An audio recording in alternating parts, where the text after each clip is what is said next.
कैसे हो आप सब खैरियत से होंगे। आज प्रोडक्ट लाया हूँ, ये वाइज कंपनी का एक इंजेक्शन है। कैटो वाइज इसका ब्रांड नेम है और इसमें जो फार्मूला है कैटोरोलैक ट्रोमेथामाइन है। 30 mg में ये मुहैया है। IM IV दोनों सूरतों में लगाया जा सकता है। 1 ml का इंजेक्शन है। 5 इंजेक्शन एक डब्बी में मौजूद होते हैं। अगर इलाज की बात की जाए तो सर्जरी के बाद होने वाला दर्द हो जाए तो इसको रोकने के लिए लगाया जाता है। दांत का दर्द हो या जोड़ों का दर्द हो जाए तो उसको लगाया जाता है।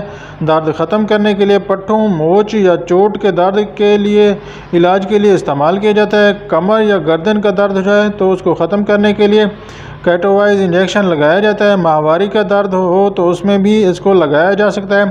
तरीक़ा इस्तेमाल की बात करें तो खुराक मरीज़ की उम्र, वज़न और हालत के मुताबिक तजवीज़ की जाती है। एहतियाती तदबीर की बात करें तो गुर्दों, जिगर और या मैदे के मरीज़ एहतियात से इस्तेमाल करें। हामला या दूध पिलाने वाली ख़वातीन डॉक्टर से ज़रूर मशवरा करें।